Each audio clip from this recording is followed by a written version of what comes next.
Hi, welcome to another video, and to this, the new Rolls-Royce Spectre. I've waited so long to review this car. It's the latest model in Rolls-Royce's lineup. So the first question is maybe the most obvious.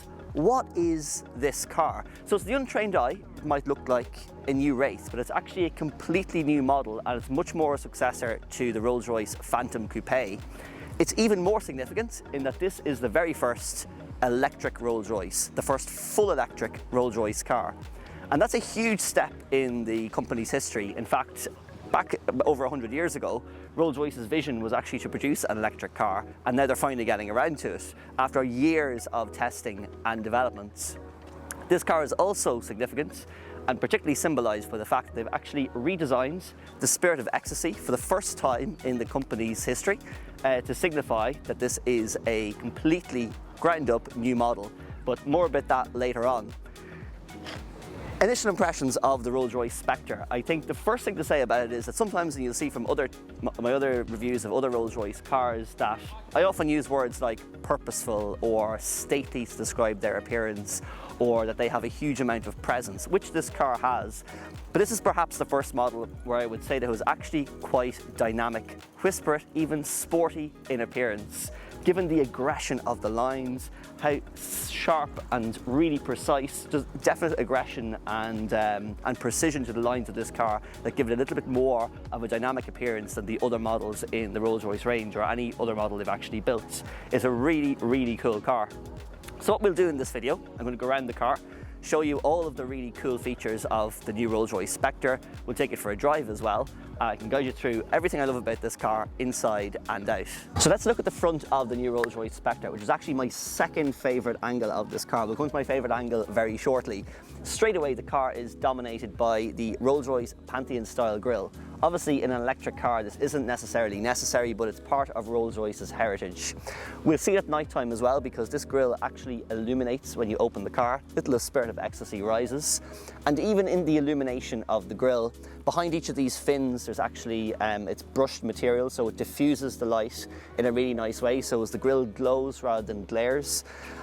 These new lights are completely, obviously, unique look for Spectre. The headlights are actually beneath the main daytime running lights. So when you're driving the car, like as we would in lighting like today, these are the main lights you see, which really add to the aggression. And you can see the sharpness in the lines here, the way this comes around. We've several contours and curves here that are continued right away through the flanks of the car and right away into the rear haunches. Really, really aggressive. At the front as well here, we see a lot of the adaptive cruise control and other sensors we have, as you'd expect on a car like this. But a new face for Spectre, really, really sporty, really aggressive from this angle, and it's really full of intent. So let's talk about the new Spirit of Ecstasy, as I mentioned in the introduction to this video. So it has been completely redesigned to reflect the more dynamic look of this Rolls-Royce Spectre. So Eleanor here, who it's modelled off, leans slightly more forward with a wider arm span, creating a much more dynamic effect.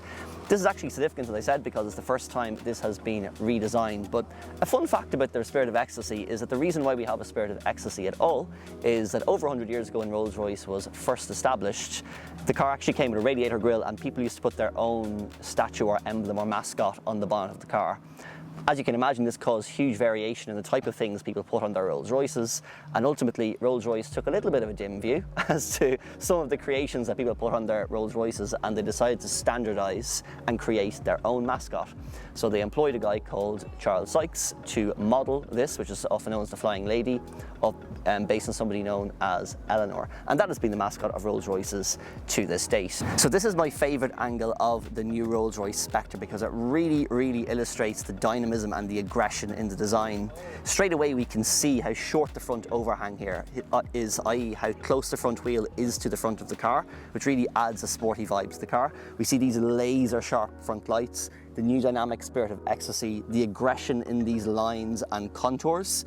It's just a really cool angle of the car that really demonstrates its sporting intent and character. So as we can see, inside profile, the Rolls-Royce Spectre is a two-door coupe.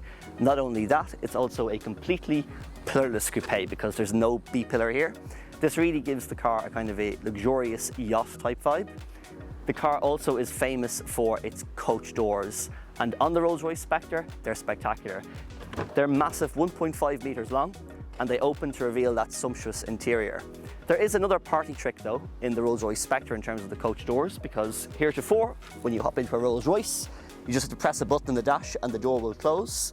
But on the Spectre, there's a new feature, which is just putting your foot on the brake and the door will actually close. To open the door, as you can see, a little bit of assistance required just by touching the handle and giving it a slight push. For legal reasons, will actually open the door. And then if you wish to close it from the outside, one touch of the button and it closes. Simple as that. Rolls-Royce Spectre is fitted with these really cool 23-inch wheels that are actually made uniquely originally for Rolls-Royce Spectre. They're now available in some other models in the range, for example Series 2 Phantom, but I think they really lend themselves to the character and design of this car. They also feature those classic Rolls-Royce emblems in the centre which don't rotate as the car moves, which is a really classic and traditional Rolls-Royce touch. We can see the paint as well is finished in Wittering blue, which is a really nice heritage colour, and there's actually a lot of depth and pearl effect and the metallic within the paint, which really pops in the sunlight and looks even lighter. So a really nice feature to the car. Rolls-Royce, of course, when polishing a car, it's one of the few things that actually is done by a machine as opposed to being done by hand, because the car is pretty much completely hand-built. And that's because in painting a car, it's much more accurate to do with the machine. So it's the only feature in the factory that's actually done like that. What isn't, of course, done by a robot is, of course, the classic Rolls-Royce coach line. So this is done by a single individual who's really skilled at the factory, who starts the very front of the car with a really long-haired brush, uses the exact correct amount of paint, starts and actually brushes right the way along the side of the car and lifts off just at the right point. So it's done like that because it's actually impossible to get a machine accurate enough to follow all of the contours of the car and just finish off at the right point. But imagine the skill you'd need to be able to achieve that without having to stop or start again. It's a classic Rolls-Royce touch, and it's almost impossible to order a Rolls-Royce without ordering the pinstripe. So to the rear of the Rolls-Royce Spectre, and it's actually quite difficult to design the rear of a car like this because you're limited somewhat by certain restrictions. So it's obviously quite a large car, but obviously the number plate is a standard size, so there ends up being quite a lot of real estate to cover in terms of the amount of metal here on display. Also, being a Rolls-Royce, they generally don't make a huge feature of exhausts. In fact, on some of the internal combustion engine Rolls-Royces, there's even an option to delete the visible exhausts. And of course, this is an electric car, you wouldn't have exhausts anyway. Also, you can't really put a spoiler on a Rolls-Royce, so you tend to have to do something quite different, and that's what Rolls-Royce do. So they kind of hark back to the Rolls-Royces of the 1930s and 40s in creating this overall effect where it almost looks like luggage on the rear of the car, and that creates this nice shape.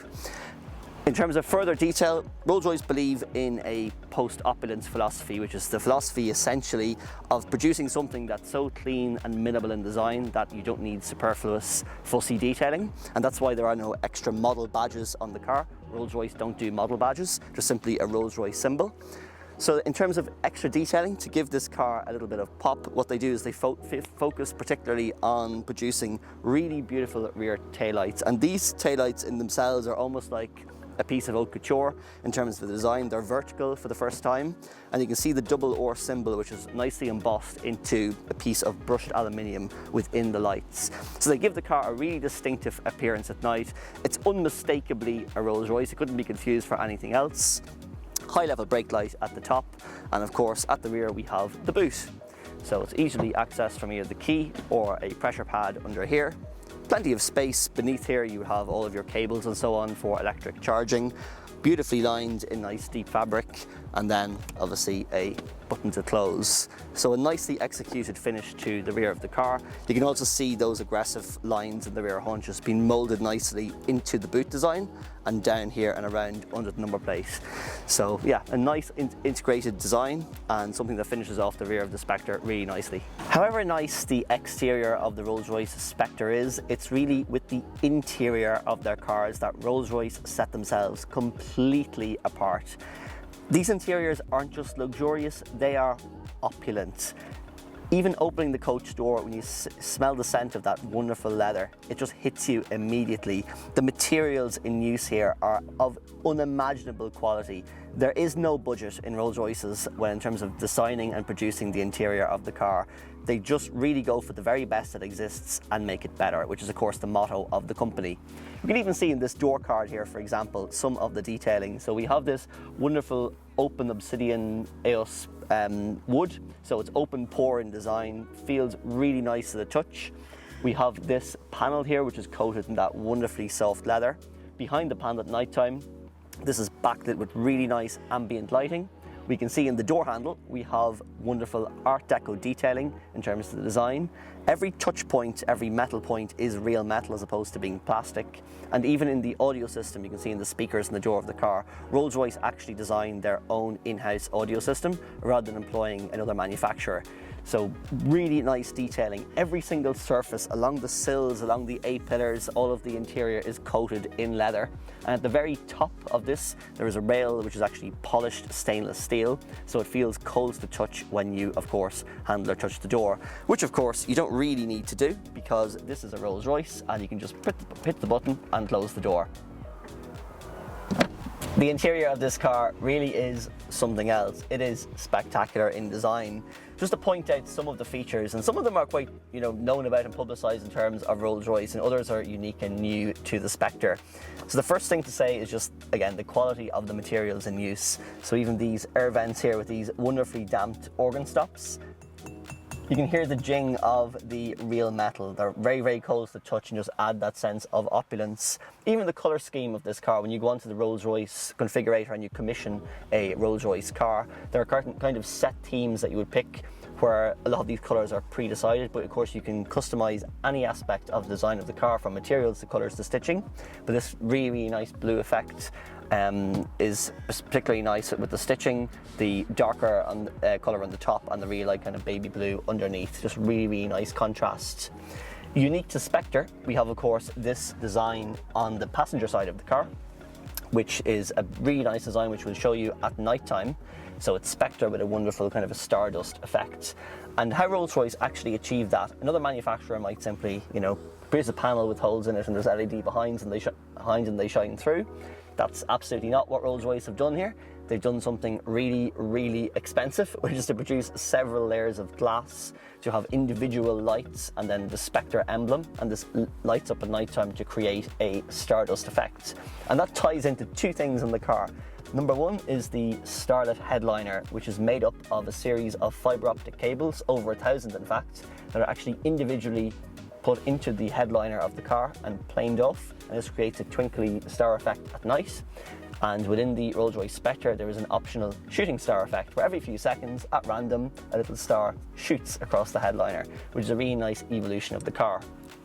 Another feature that's actually unique to Spectre in the new generation is actually optional on this car, and that is a starlit effect within the doors. So you can imagine at night time opening up the front doors of the car, the grille is illuminated, both doors have a starlit effect, there's a starlight headliner, and there's stars in the dash, there's stars everywhere. So it really creates, I suppose, a magical effect inside the car.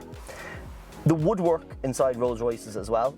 We should talk a little bit about mirror shadowing. It's been a while since I spoke about that because it's an important aspect of the car.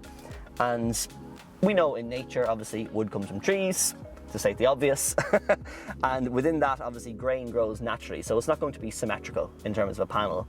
So to create symmetrical effects in all of its panels, what Rolls-Royce do is they actually take a single sheet of veneer of wood and they imagine having it in two and placing the two halves together and bonding in the middle to create a symmetrical effect in the wooden panel. So we see that right away across the car. Where you mightn't expect to see it though, I'm not sure anybody would ever notice this, but it's actually mirrored on the left and the right side of the car. So you'll notice that the grain in the doors on the passenger side and the driver's side are exact mirror images of each other, and right the way through to the interior and to the rear of the cabin as well. So it's a small detail that Rolls-Royce agonise over, but that's completely the Rolls-Royce philosophy. They're not necessarily concerned about the 99.9% of people who maybe wouldn't notice, they're concerned about the 0.1% of people who do. The rear of the Rolls-Royce Spectre is such a nice place to sit. So as well as being incredibly cocooning with this kind of wraparound shape, there's also a huge amount of rear leg space and also headroom. Particularly nice as well with the pillarless zero B pillar, and the windows and door kind of open like this. Very, very nice place to sit. You can also see all of the detailing from the rear of the car. You have that great vantage point over the entire interior of the car. I can already see the little Rolls-Royce umbrella peeking out at the very front there, which is slightly out of frame at the moment. And then down here we have what Rolls-Royce call the waterfall. So it's kind of a waterfall effect right the way through the center of the car. So we have all the ventilation and controls, some really nice compartments and storage and cup holders and so on. Beautifully leather quilted cooling cabinet. And then we have wonderful Rolls-Royce audio speakers. Ambient lighting at night is really, really nice, really, especially with the starred headliner from this vantage point, really adds to the ambience inside the car. Very, very nice. And then lastly, if we just talk about the different elements of lighting available within the rear of the car. So there's obviously full lighting, which is all of the rear lights and the front lights on. But there's also a really nice setting called lantern lighting, which is just a slightly dimmed effect, which can add just a really nice mellow glow to the interior of the car. Then obviously we have the traditional lamb's wool and absolutely essential lamb's wool mats, which just add that sense of opulence and luxury. So I'm not sure you could really sit in a nicer rear of any coupe car. And it's really just the sense of airiness and the sense of space, and the fact this would be such a really nice place to sit on a long journey, which kind of adds to the grand touring appeal of cars such as Spectre. What is the Rolls-Royce Spectre like to drive then? Well, it is remarkably similar to the driving experience of every other Rolls-Royce, which is to pay the car the absolute ultimate compliment, because a Rolls-Royce driving experience really is like no other. Rolls-Royces are magical to drive, and by far the most standout feature is the silence. The absolute silence, regardless of road surface. And you may have, sat and been driven in, or have driven yourself very quiet cars, very refined, luxurious cars, but this is next level cosseting. I've never driven a car where at the end of the journey you feel more refreshed and more relaxed than when you began the journey. It is really remarkable, the mesmerizing experience of Rolls-Royces. I will also say that in terms of the Spectre in particular, it is unimaginably quick. This car will do 0 to 60 in 4.4 seconds. It weighs 3 tons. And in actual fact, in black badge form, the Rolls-Royce Spectre is actually the most powerful Rolls-Royce ever made. But the effortless torque, the V12 engine was always unbelievably torquey, with about 800 newton meters of torque. With the batteries, this car has about 900 newton meters of torque, and it is instant. It just delivers that endless, almost seemingly infinite wave of torque and power when you accelerate. The front of the car rises, the spirit of Ecstasy rises slightly, and it just takes off into the distance. An extraordinary delivery of power. But to be honest, with a Rolls-Royce, you just don't want to drive it quickly. For all of the power, it's nice to know that it's there and you have a little power reserve or a charge dial letting you know there's 100% of the engines or the battery's power in this instance left in reserve. Usually it reads about 95, 98%. So you're only ever at most using a very small percentage of the output of the engine or the output of the battery in this case. But you just want to drive the car really, really delicately, because all of the controls are so light, the steering is beautiful, even the gear selector here on the right hand side, drive, neutral, reverse, is just a delicate wand, beautifully covered in stitched leather. It's not a car you want to hustle around. It also feels very large. It is a Rolls-Royce, but that is just part of this imperious driving position and experience that Rolls-Royces offer. Given that this is the very first electric Rolls-Royce, I should probably touch on the fact that this car is enormously powerful in terms of its battery and charging and so on. Although it's not really as relevant as you might think. The car feels just the same as any of the V12 models to drive. It even has the same sound. There are no strange electric sounds in this car. You just hear that kind of engine sound pop in every now and then when you accelerate. So this versus a Wraith versus a Dawn, Phantom, Ghost feels almost like identical in terms of the driving experience, which is perhaps an ultimate compliment to the car. So there would have been a time, of course, when Rolls-Royce didn't actually quote any statistics about performance. They simply said that the power was adequate, and I really understand where they were coming from. But if we must know the details, this car has 900 Newton meters of torque, which is huge because a Phantom only a few years ago had 800 Newton meters, so 100 more Newton meters than a Phantom in terms of its overall torque, 584 brake horsepower, and this car will actually do 0 to 60 in 4.4 seconds. And that's incredible because it's almost 5.5 meters long and weighs almost 3 tons. It's a huge amount of performance. The other thing I think we probably touch on as well is just the electric car landscape, where this fits in, because times have changed over the past 18 months. And if we think about electric cars and the pros and the cons of them, the pros are obviously the silence, the instant power. The cons are obviously some things people might worry about in terms of other models like depreciation, battery life, range, and so on. But if we just think about that from a Rolls-Royce perspective, a Rolls-Royce owner is unlikely to be concerned a huge amount with depreciation.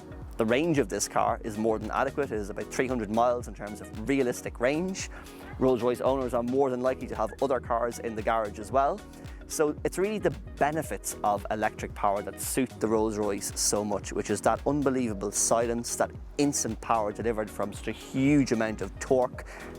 This car really suits electric power perhaps more than any other car on the planet, and that's why it suits the character of the Rolls-Royce so much. So in terms of this Rolls-Royce, well, first of all, I'd say thank you to Rolls-Royce Motor Cars for lending me this car to test and review.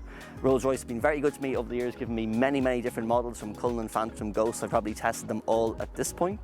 I would say that this is probably the one that I'm going to be taking home, so I'm just going to tell Rolls-Royce that right now. But it's such a really nice car. It's my favourite model that Rolls-Royce have brought out. It's the most dynamic, the most athletic in appearance, and it really is just a car that I think really has presence on the road. Being a two-door as well is just spectacular. And there's really very little to say in terms of the disadvantages of this car. You'd really be nitpicking to find anything that might be wrong with it. It's just a wonderful blend of Rolls-Royce heritage design, but with a dynamic, modern take and twist that gives the car its new vibe and energy. So thank you very much for watching. If you have liked this video, please like and subscribe, and I will see you on the next car review.